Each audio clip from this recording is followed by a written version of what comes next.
मनाविरुद्ध झाले लग्न भाग 7. जर माझे लग्न अर्जुनसोबत व्हायचे असते तर ते तेव्हाच झाले असते. मग तुझ्यासोबत झाले नसते तर ह्याचा अर्थ आपण एकमेकांसाठी बनलेले नाही. कीर्ती एवढ्या सहजासहजी सहमत होणार नाही हे एल्विनला समजले, म्हणून तो थोडा कडक शब्दात म्हणाला, हृदयावर हात ठेवून सांग कीर्ती, तू ह्या लग्नात खुश आहेस का? तू आजपासूनच माझ्याशी हे नातं सुरू करायला तयार आहेस का? तुला अर्जुनसोबत लग्न करायची इच्छा नसेल तर माझ्यासोबत संसार सुरू करण्यात काही अडचण तर नाही ना? याला कीर्तीकडे काहीच उत्तर नव्हते, म्हणून ती गप्प झाली आणि तिला गप्प बसलेले पाहून एल्विन हसला आणि म्हणाला, मला दिसत आहे की तू आनंदी नाहीस आणि ह्यावेळी तू म्हणाली नाहीस की मला थोडा वेळ हवा आहे. एल्विनचे बोलणे ऐकून कीर्ती मनातल्या मनात विचार करू लागली. जेव्हा अर्जुन मला सोडून गेला तेव्हा तू माझी काळजी घेतलास, एका चांगल्या आणि खऱ्या मित्रासारखी. जेव्हा मी आईबाबांवर ओझे बनू लागले तेव्हा तू माझ्याशी लग्न करून त्यांचे ओझं तुझ्या कांद्यावर घेतलास.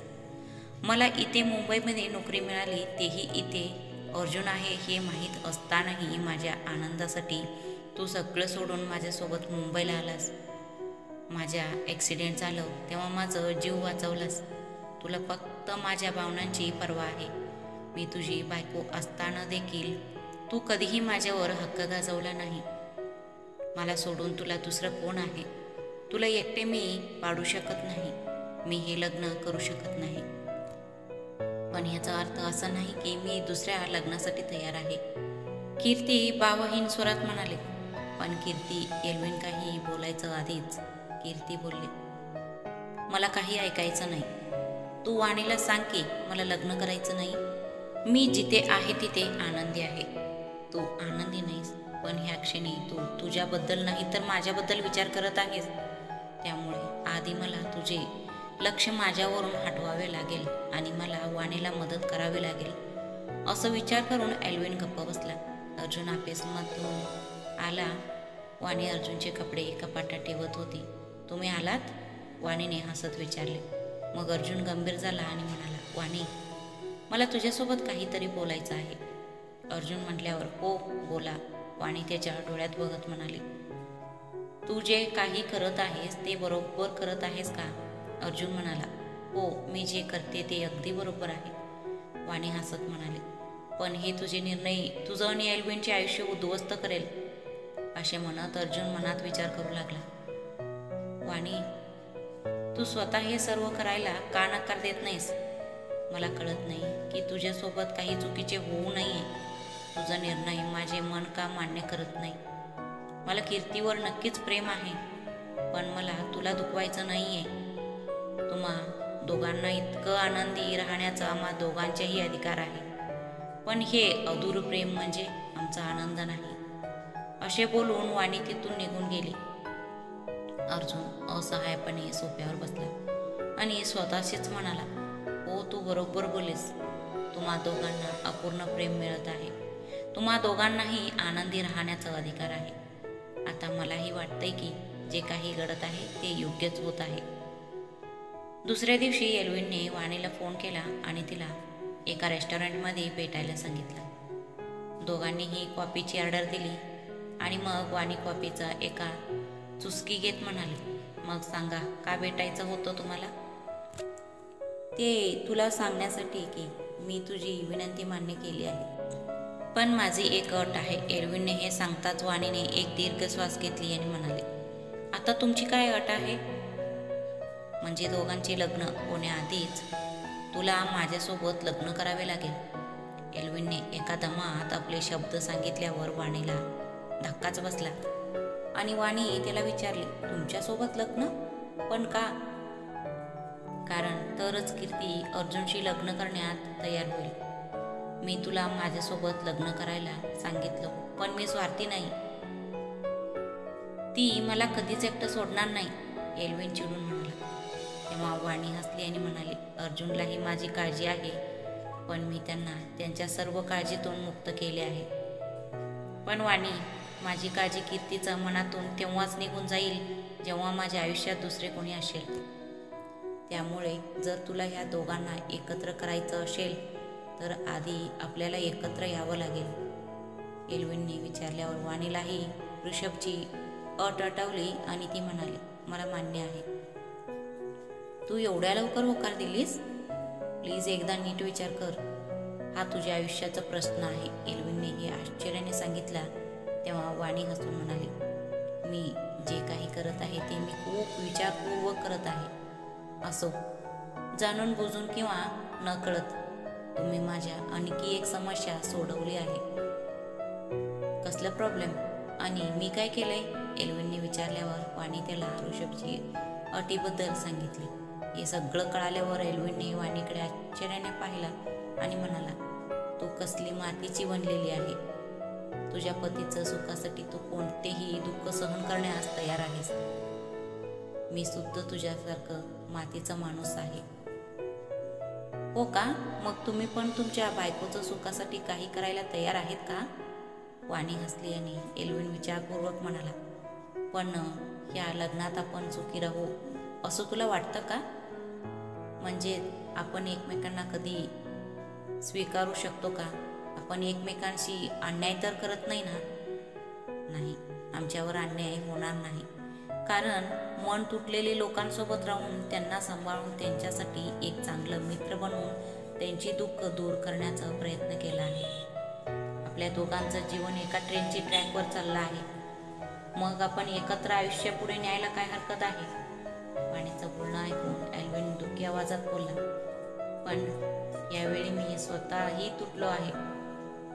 तुम्ही काळजी करू नका, दोन तुटलेले लोक एकमेकांना चांगले समजू शकतात, कारण ते स्वतःच ब्रेकअपच्या वेदनातून गेले आहेत। वाणी भावुकपणे म्हणाली, पण वाणी, तुमच्या घरात कोणतीही अडचण येणार नाही का? कारण मी ख्रिश्चन आहे। एल्विनने दुसरा प्रश्न विचारला तेव्हा वाणी हसत म्हणाली, मी ह्या जाती धर्मावर विश्वास ठेवत नाही, पण अर्जुनचे कुटुंब मला मान्य करेल का? एल्विनने हे सांगितल्यावर वाणीने काहीतरी विचार केले आणि म्हणाले, जसे मी त्यांना कीर्तीसाठी पटवून दिले आहे, मी त्यांना तुमच्यासाठीही पटवून देईन। तुझ्याकडे माझ्या सर्व प्रश्नांची उत्तरे आहेत। एल्विनने रागाने म्हटल्यावर वाणी पुन्हा हसली आणि म्हणाले, कारण माझा निर्णय अगदी स्पष्ट आहे। ठीक आहे, माझ्या आणखी एका प्रश्नाचे उत्तर दे, म्हणजे मलाही स्पष्टता येईल। एल्विन म्हणाला, विचारा। वाणी म्हणाले, एवढं सगळं करूनही तू हसत कशी काय? तर वाणी फक्त हसत म्हणाले, तिचं प्रेम मिळवल्यावर कीर्तीच्या चेहऱ्यावर जो आनंद येईल तिचा विचार करा, तुमच्याही चेहऱ्यावरचं हसू नाहीसं होणार नाही। वाणीचं उत्तर ऐकून एल्विन आव्हाप झाला। ते पाहून वाणी खुर्चीवरून उठली आणि म्हणाली, तुमचे प्रश्न संपले तर मी जाऊ का? मला अजून वकिलांकडे जायचे आहे, चला एकत्र जाऊया। ह्यावेळी एल्विननेही हसत म्हणाला। दोघं मिळून वकिलांकडे गेले आणि घटस्फोटाची कागदपत्रे बनवली, त्यावर सेंड करून त्यांच्या पार्टनरसमोर ठेवले।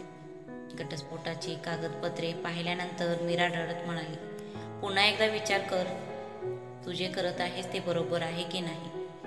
आई, यापेक्षा चांगले काहीही असू शकत नाही। वाणी स्वतःला बळ देत आणि हसत म्हणाली, तुला माझी अट आठवत आहे ना? ऋषभने कठोर शब्दात सांगितल्यावर वाणी त्यांना सांगू लागली, हो हो बाबा, तुम्ही काळजी करू नका, मला माझ्यासाठी एक जोडीदार मिळाला आहे आणि तो मला खूप आनंदी ठेवेल याची मला खात्री आहे। वाणीचे बोलणे ऐकून सर्वांनाच धक्का बसला आणि वाणीचं बोलणं ऐकून अर्जुनही विचार करू लागला, तिला मला घटस्फोट द्यायची इतकी घाई आहे की ती इतक्या कमी वेळात तिच्या जोडीदाराला पण हुडकली आहे। म्हणून मीही ह्या कागदपत्रावर सही करायला हवं, कारण कदाचित आता तिच्या हृदयात माझ्यासाठी असलेले प्रेम संपले आहे। कदाचित मला उशीर झाला असेल असं विचार करून अर्जुन कागद उचलला आणि न वाचताच सही केला। एल्विननेही घटस्फोटाचं कागद कीर्तीसमोर ठेवला आणि म्हणाला, नीट वाच आणि सही कर। कीर्तीने पेपर उचलली आणि बघताच तिला धक्काच बसला आणि म्हणाले, घटस्फोटाचं पेपर? पण का? मी लग्नासाठी तयार नाही असे सांगितले होते ना तुला? तू मला एकटं सोडायला तयार नाहीस, पण मला ह्यासाठी मार्ग सापडला आहे. एल्विनने हे सांगताच कीर्तीला अनेकदा धक्का बसला आणि ती त्याला म्हणाली, मग तुला कोणता मार्ग सापडला? कीर्ती, तुझ्या लग्न आधीच माझं लग्न होत आहे. एल्विनने नजर दुसरीकडे वळवत म्हणाला. हे ऐकून कीर्ती आश्चर्याने म्हणाली, काय? पण का? आणि तू कुणाशी लग्न करतोयस? आणि हे सगळं इतक्या लवकर? हे काय होतंय ते मला समजत नाहीये. कीर्तीला अस्वस्थ पाहून एल्विनने तिचा हात हातात घेतला आणि हसत म्हणाला, तू मला तुझा सर्वात चांगला मित्र मानतेस ना, आणि तुला हेही माहीत आहे की तुझ्या मनात जे काही चालले आहे ते मला लगेच कळते. म्हणून हे मला समजले आहे, तुझ्या हृदयाला फक्त अर्जुन हवा आहे. मग तू आता स्वतःला का थांबवत आहेस? माझ्यासाठी, आपल्या सर्वांसाठी. आणि तू माझ्यावर विश्वास ठेव. तुला काळजी करण्याची गरज नाही. तुझं प्रेम तुला मिळाले की तुझं आनंदातच माझ्या आयुष्यातील सर्वात मोठा आनंद असेल. पण तू अजून माझ्या प्रश्नाचं उत्तर दिलं नाहीस. तू कोणाशी लग्न करतोयस? कीर्तीने आश्चर्याने त्याच्याकडे बघत विचारले. वाणी. एल्विन नजर खाली करत म्हणाला. हे ऐकून कीर्तीला धक्का बसला आणि ती त्याला म्हणाली, काय? तुम्ही दोघे वेडे आहात का? महान होण्यासाठी तुम्ही दोघांनी एकमेकांशी लग्न करण्यास होकार दिला. खूप चांगले. तुम्ही दोघंही अगदी बरोबर करत आहात. तुम्ही दोघे एकदाही स्वतःचा विचार करत नाही आहात ना? तुम्हा दोघांना काय साध्य करायचे आहे ती असं स्वीकारणार नाही. मला थोडं कडक व्हावं लागेल असं विचार करत एल्विन कणकर आवाजात बोलला, आपण जे काही करतोय ते फक्त आपल्या सुखासाठी करतोय. दोन तुटलेल्या माणसांची लग्न करून काय मिळालंय? अर्ध अपूर्ण प्रेम, अपूर्ण आयुष्य. आम्हाला आनंदी राहण्याचा अधिकार नाही का? या अपूर्ण प्रेमासोबत आपण किती दिवस जगू शकतो? तुम्ही आमचं वाटा विसरून आमच्यासोबत जगू शकाल का? मी हे घटस्फोटाचे कागद पाडून फेकून द्यायला तयार आहे, पण जर तुम्ही तसे करू शकत नाही, मग जे घडत आहे ते योग्य आहे. एल्विनचे बोलणे ऐकून कीर्ती आव्हाप झाली आणि त्याच्याकडे असहाय नजरेने पाहत विचार करू लागली. काय बोललास? मला वाटले होते कदाचित तू माझ्यावर प्रेम करतोस आणि तू मला तुझ्यापासून कधीच दूर जाऊ देणार नाहीस. पण बरोबर बोलत आहेस. तुम्हालाही आनंदी राहण्याचा अधिकार आहे आणि हा अधिकार मी तुम्हाला नक्कीच देईन. माझ्या कठोर शब्दांबद्दल मला माफ कर कीर्ती. मी जे काही करत आहे ते सर्वांच्या हितासाठी आहे असं विचार करत त्याने कीर्तीकडे पाहिलं. एल्विनचं कोरा चेहरा पाहून कीर्तीला समजले की त्याला हेच हवं आहे. म्हणून तिनेही जड अंतकरणाने कागदावर सही केली. वाणी आणि एल्विनने अर्जुन आणि कीर्तीला कराराबद्दल केले होते, पण आता कुठेतरी ते कमजोर होत होते आणि म्हणूनच आज दोघंही एकटेच एका खोलीत शांत बसून आपल्या भावना अश्रूंमधून व्यक्त करत होते. अर्जुन आणि कीर्ती सुद्धा सैन केल्यावर आनंदी नव्हते, परंतु यावेळी ना ते त्यांचे लग्न पुढे नेण्याचे धाडस करू शकले आणि ना ते दुसरे लग्न करायला हिंमत जमवता आली. दोघंही स्वतःच्या मनात खूप काही घेऊन जात होते, पण ते कुणाला सांगता येत नव्हते आणि सांगणार तरी कसे? त्यांना स्वतःला काय हवंय तेच समजत नव्हते. दिवस पुढे जात होते आणि शेवटी तो दिवस आला जेव्हा वाणीला अर्जुनचे घर सोडावे लागले.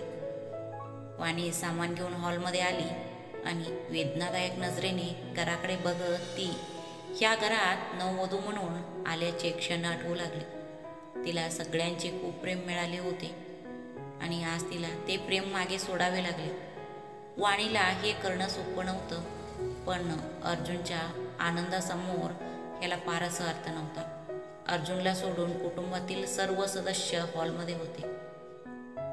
कदाचित वाणीला जाताना पाहण्याची त्याच्या मनाची इच्छा नसावी, म्हणूनच तो खोलीतून बाहेर पडला नाही. आजही वाणी बायको म्हणून सर्व कर्तव्य पार पाडून त्याला सांगूनच आले होते, पण कदाचित त्याला हे ऐकायचे नव्हते. सर्वांचे डोळे ओले झाले होते. आकाश आणि त्रिशा पण घरी जायचं तयारीत होते, कारण ते ज्या कारणासाठी आले होते ते आता राहिले नव्हते. मीरा खूप रडत होती आणि ऋषभला समजत नव्हते की त्याने मीराची काळजी घ्यावी की स्वतःची. वाणीने नतमस्तक होऊन दोघांकडून आशीर्वाद घेतले, पण दोघांच्याही हृदयात एवढी वेदना होती की आज तिला कोणतं आशीर्वाद द्यावं हेच समजत नव्हते. आज ते जे काही आशीर्वाद देईल ते तिच्यासाठी फार कमीच होते. आशीर्वाद घेताना वाणीचेही डोळे ओले झाले, पण तिने क्षणाचाही विलंब न लावता आपले अश्रू पुसले आणि हसत हसत उभी राहिली आणि तिथून जाऊ लागली. तेवढ्यात अर्जुन धावत तिथे आला आणि वरडला, थांब वाणी, तू असं घर सोडून जाऊ शकत नाहीस. अर्जुनच्या ह्या शब्दांनी घरातील लोकांच्या मनात आशा जागवली आणि वाणीनेही आशाळभूत नजरेने मागे वळून पाहिले आणि म्हणाले, काय झाले? आम्ही मित्र आहोत ना, मग तुम्ही ह्या मित्राला तुमच्या भावी आयुष्याचं जोडीदाराबद्दल सांगणार नाही का?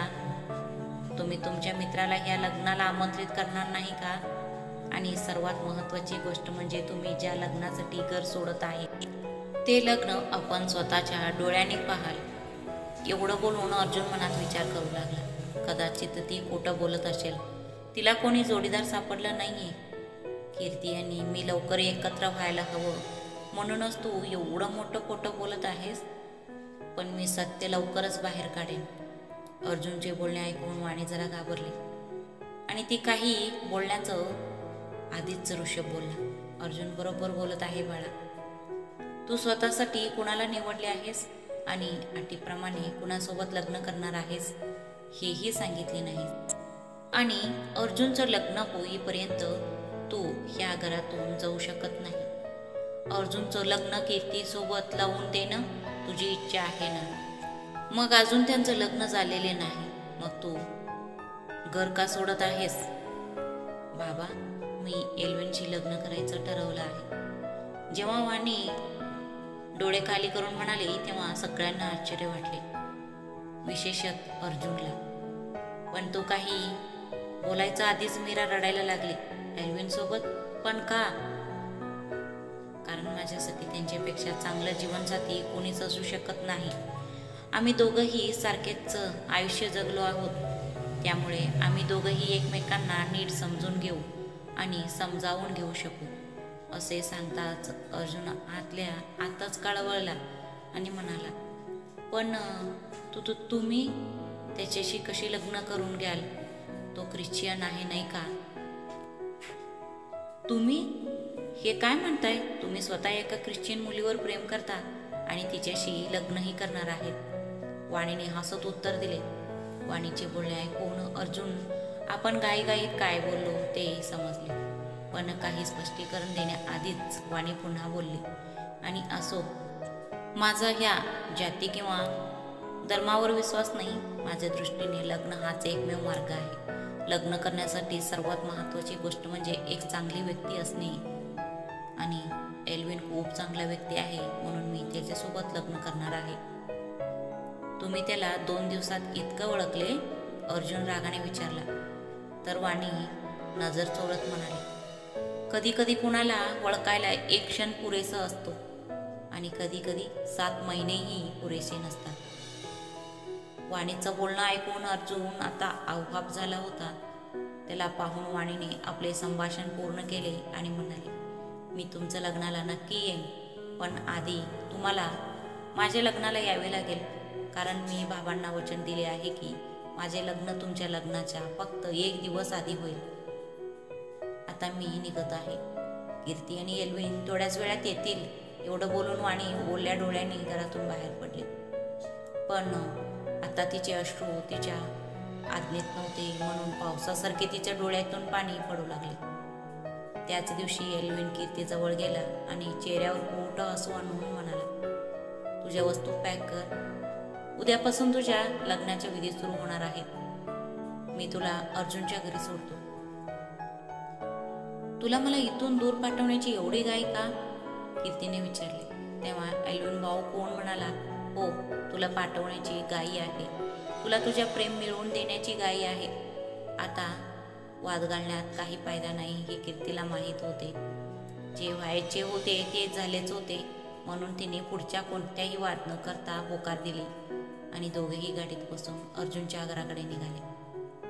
वाणी घरातून बाहेर पडताच एल्विनची गाडी तिथेच थांबली.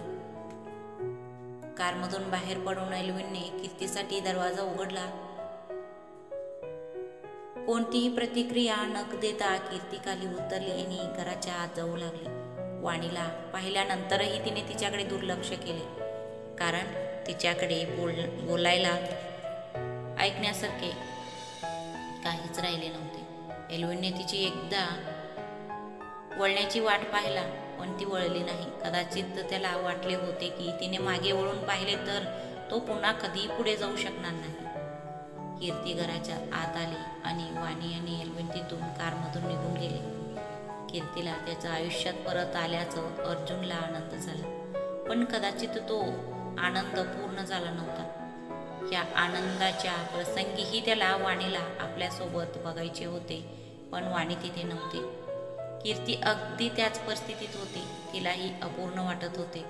दोघंही एकमेकांच्या जवळ होते, पण वाणी आणि एल्विनचे विचार अजूनही त्यांच्या मनात चालू होते. दोघांचेही डोळ्यातून अश्रू वाहत होते, पण हे अश्रू एकमेकांच्या भेटीचे होते की एल्विन आणि वाणी त्यांच्यापासून वेगळे होण्याचे, हे दोघांनाही माहीत नव्हते. दोघंही एकमेकांसमोर उभे राहिले आणि थोडा वेळ डोळ्यात पाणी आणून एकमेकांकडे पाहत राहिले. एकमेकांना इतक्या जवळून पाहिल्यावर त्यांना जुन्या दिवसांची आठवण झाली, जेव्हा ते एकमेकांवर मनापासून प्रेम करत होते. ते दिवस आठवून दोघांनी एकमेकांना मिठी मारली. आकाशला कीर्तीचा सामना करायचा नव्हता, म्हणून तो त्रिशा आणि अनोखीला घेऊन घरी निघाला. मीरा आणि ऋषभही त्यांच्या खोलीत गेले. आता हॉलमध्ये फक्त अर्जुन आणि कीर्ती होते. तुला माझी आठवण येत नव्हती? कीर्ती हसत त्याला विचारली. मग अर्जुन एक दीर्घ श्वास घेतला आणि म्हणाला, तेव्हा आणि आता ह्यात खूप फरक आहे. मग कीर्ती त्याला म्हणाले, काय फरक आहे अर्जुन? कालही आम्ही एकमेकांवर प्रेम केले आणि आजही आम्ही एकमेकांवर प्रेम करतो. जेव्हा कीर्तीने अर्जुनच्या हृदयापर्यंत पोचण्याचा प्रयत्न केली, तेव्हा अर्जुन दुःखी आवाजात म्हणाला, आम्ही तेव्हा लग्न आणि घटस्फोटात गेलो नव्हतो. अर्जुनचं बोलण्याचा विचार करून कीर्ती हसत म्हणाली, म्हणजे या घटस्फोटातून अर्जुनलाही आनंद मिळाला नाही. बर, तुझं म्हणणं बरोबर आहे. तेव्हा आणि आता यात खूप फरक आहे. आता अर्जुन कमकुवत होत चालला होता, म्हणून मन स्वतःला समजवू लागले, नाही, मी आता असं दुबळं होऊ शकत नाही. जे काही घडते ते माझ्या मूर्खपणामुळे झाले आहे. माझ्या मूर्खपणामुळे कीर्तीचाही घटस्फोट झाला आहे. आता मी विचार करू शकतो. मला आता कीर्तीसोबत लग्न करायचे आहे. हे सगळं सोड. उद्यापासून आमच्या लग्नाच्या विधी सुरू आहेत. तू तयार हो, मग आम्ही खरेदीला जाऊ. अर्जुन चेहऱ्यावर पोट हसवणत म्हणाला, ठीक आहे. असं म्हणत कीर्तीही मनात विचार करू लागली, मला काहीही करावेसे वाटत नाही किंवा कुठेही जायचेही नाही. पण मी नकार दिला तर अर्जुनला वाईट वाटेल. तर दुसरीकडे एल्विनच्या घरात आजवर खूप धाडस दाखवणाऱ्या वाणी आणि एल्विनचं आता धीर सुटला होता. दोघंही वेगळ्या खोलीत बसून फक्त रडत होते. जणू काही त्यांच्या आयुष्यातील एक महत्त्वाचा भाग मागे राहून दोघंही पुढे गेले होते. ते दोघंही सांभाळण्यापेक्षा जास्त तुटत होते. बऱ्याच वेळानंतर जेव्हा दोघांचेही अश्रूंना तेव्हा त्यांचेही डोळ्यातून वाहत थांबले. अश्रू थांबतात दोघांनीही उरलेली हिंमत एकवटली आणि उठून हॉलमध्ये आले. मला माफ कर, माझे तोडे डोळे लागले होते. मी आता तुला काहीतरी खायला देतो. एल्विनने हसण्याचा प्रयत्न केला, तेव्हा वाणीने संभाषण सुरू केले आणि म्हणाले, तुम्हाला स्वयंपाक कसं करायचं हे माहीत आहे का? असे कोणते काम आहे जे मला माहीत नाही? लहानपणापासून आजपर्यंत मी माझी सर्व कामे स्वतः करत आहे. एल्विन हसला आणि वाणी आश्चर्याने म्हणाले, का? तुमचे आई वडील तुमच्यासोबत राहत नाहीत? नाही, ते हे जगात अजिबात राहत नाही, त्या जगात राहतात. एल्विन आकाशाकडे बोट दाखवत म्हणाला, सॉरी, मला माहीत नव्हतं, वाणी खिन्नपणे म्हणाली. आणि एल्विन हसत म्हणाला, किती विचित्र आहे ना मिसेस कपूर, आम्ही एकमेकांशी लग्न करणार आहोत, तरीही आम्हाला एकमेकांबद्दल काहीच माहीत नाही. हो, पण तुम्हालाही माहीत आहे की मी आता मिसेस कपूर नाही आहे. वाणीने तक्रारीचं स्वरात हे सांगितल्यावर एल्विन खाली बघून म्हणाला, सॉरी, मी विसरलो. ते विसरले तर आपण काय करणार आहोत ते आणखी कठीण होईल. वाणीने दुःखी मनाने हे सांगितले तेव्हा एल्विननेही होकार दिला आणि म्हणाला, तुझं म्हणणं बरोबर आहे. बाय द वे, तुझ्या कुटुंबात कोण कोण आहेत आणि त्यांना ह्या सगळ्याबद्दल माहिती आहे का? हो, मी आईबाबांना सगळं सांगितले. आधी त्यांना मान्य नव्हते, मग मी त्यांनाही पटवून दिलं. ते उद्या येईल, वाणी हसत म्हणाली. आमच्या लग्नाला आशीर्वाद देण्यासाठी कोणीतरी असेल हे चांगले आहे. एल्विनही हसत म्हणाला, ठीक आहे, आता तुम्ही इथेच बसा, मी तुमच्यासाठी काहीतरी खायला तयार करते. असे बोलून वाणी किचनमध्ये जाऊ लागली. तेव्हा एल्विनने तिला अडवला आणि म्हणाला, अरे नाही, तू पाहुणी आहेस. एवढं बोलता बोलता एल्विन थांबला आणि वाणीने स्वतःला धीर दिले आणि म्हणाले, मी पाहुणी नाहीये, आतापासून हेच माझं घर असणार आहे. अर्जुन खूप भाग्यवान होता, कारण त्याच्याकडे कीर्ती आणि तू दोघेही होते. एल्विन हसला आणि म्हणाला. मग वाणी हसत म्हणाले, तुझ्याकडेही आहे ना ते दोघे. एल्विन पुन्हा एकदा वाणीसमोर आव्हाप झाला आणि वाणी हसत हसत स्वयंपाक करत आली आणि स्वयंपाक करायला लागली. कीर्ती आणि अर्जुन त्यांच्या लग्नासाठी खरेदी करत होते. कीर्तीला एक गाऊन खूप आवडला, पण त्याची किंमत पाहून कीर्ती तो बाजूला ठेवली. कीर्तीचा ह्या कृतीचं अर्जुनला काही समजलं नाही, म्हणून तो तिला विचारला, काय झाले कीर्ती, तुला हे आवडले नाही का? एल्विनने माझा पगार खूप मर्यादित होता, त्यामुळे मला इतक्या महागड्या कपड्यांची सवय नाही. कीर्ती हसत हसत उत्तर दिल्यावर अर्जुन जरा उद्धटपणे म्हणाला, पण आता तू एल्विन सोबत नाहीस, तू माझ्यासोबत आहेस आणि मी अर्जुन कपूर आहे. मी हे पूर्ण दुकानही विकत घेऊ शकतो. अर्जुन म्हणाला, मी एल्विनकडून कमी किमतीचं गोष्टी घेऊन जगायला शिकले आहे, त्यामुळे आता तू अर्जुन कपूर आहेस की एल्विन याने काही फरक पडत नाही. मला आवश्यक असलेलं तेवढ्याच गोष्टी मी घेईन. एवढं बोलून कीर्ती पुढे सरकली आणि अर्जुनच्या तोंडून अचानक हे शब्द बाहेर पडले, वाणी ही अगदी तसंच म्हणायची. काय? वाणी काय म्हणायची? कीर्ती थांबून मागे वळून विचारली. हेच, माझा नवरा कितीही श्रीमंत असला तरी मला आवश्यक आहे तेवढेच मी त्यांच्याकडून घेईन. अर्जुन वाणीचे शब्द आठवून हसत म्हणाला, एल्विन बरोबर बोलत होता. वाणी त्याच्यासाठी परफेक्ट मॅच आहे. त्यांचे विचार किती समान आहेत नाही का? कीर्ती हसली आणि एल्विनला आठवत म्हणाली, हां, दोघे एकत्र आनंदी राहतील का? जो आनंद आम्ही त्यांना कधीच दिला नाही, कदाचित आता मिळेल. असे बोलून अर्जुन उदास झाला आणि कीर्तीचे मनही जड झाले. आता दोघांना शॉपिंग करावंसं वाटत नव्हतं, म्हणून दोघंही घरी आले.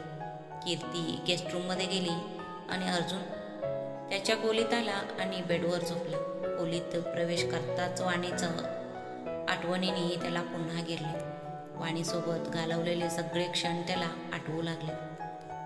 तो जेवला नसतानाही ती त्याच्यासाठी नाश्ता कसा बनवत असे त्याला आठवू लागले.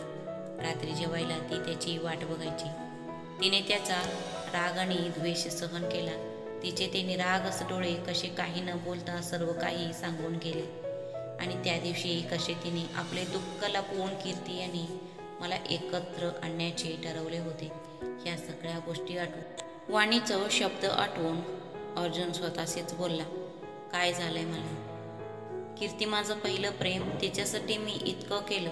तिच्यासाठी मी कधीच वाणीला माझी बायको मानले नाही. आता ती माझी आहे, पण तरीही मी वाणीचा विचार करतोय. कीर्ती माझ्या आयुष्यात यावे अशी माझी इच्छा होती. म्हणूनच मी माझं लग्न पुढे जाऊ दिलं नाही. आज ती माझ्या आयुष्यात आली आहे. मी आनंदी का नाही? अजूनही काहीतरी हरवल्यासारखं का वाटतं? अरे देवा, जर मला याचे उत्तर मिळाले नाही तर मी वेडा होईन. कीर्ती ही बेडवर पडून अल्विनचा विचार करत होती. अल्विनने तिला कधीही घरकाम करू दिला नाही. तिला खायला देखील तोच घालायचा. तो नेहमी स्वतःची सोडून तिचीच काळजी करायचा. तो तिला नेहमी प्रत्येक समस्यातून कसं वाचवायचा आणि फक्त तिला हसवण्यासाठी तो काहीही करायचा. हे सर्व आठवून कीर्ती ही मनात म्हणाली, हे सर्व चुकीचे चालले आहे. मी माझ्या प्रेमाच्या माझ्या अर्जुनशी लग्न करणार आहे, तरीही मला आनंद उत्साह का वाटत नाही? हे तेच घर आहे जिथे मला नेहमी यायचं होतं आणि आज इथं असल्यावर पुन्हा एकदा त्या अल्विनचं त्याचं चोट्यासह घरात परत जायसारखं वाटतंय. एल्विन किती स्वार्थी आहे. माझ्याबद्दल एकदाही विचार केला नाही. त्याला वाणी सापडली आणि मला विसरलं. खरे सांगायचे तर मला वाणीचं हे वाटतं. आधी माझ्याकडून अर्जुनला हिरवून घेतली आणि आता एल्विन सुद्धा. नाही, मी ह्या सगळ्याचं काय विचार करते? मी ह्या सगळ्याचा विचार करू नये यात वाणीची चूक नाही.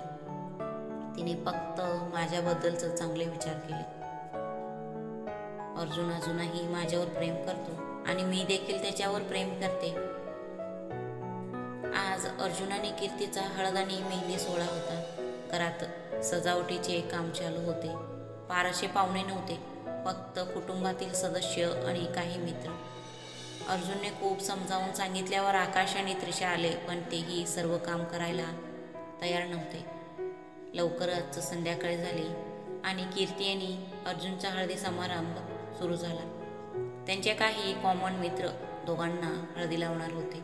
तेव्हा त्रिशा म्हणाली, थांबा. काय झालं त्रिशा वहिनी? त्यांनी विचारल्यावर त्रिशा हसली आणि म्हणाली, या दोघांना हळद लावण्याचा पहिला अधिकार आहे. हे ऐकून दोघंही त्रिशाच्या दिशेने पाहू लागले. त्रिशा हसत बाजूला सरकली. वाणी आणि एल्विन तिथेच उभे होते.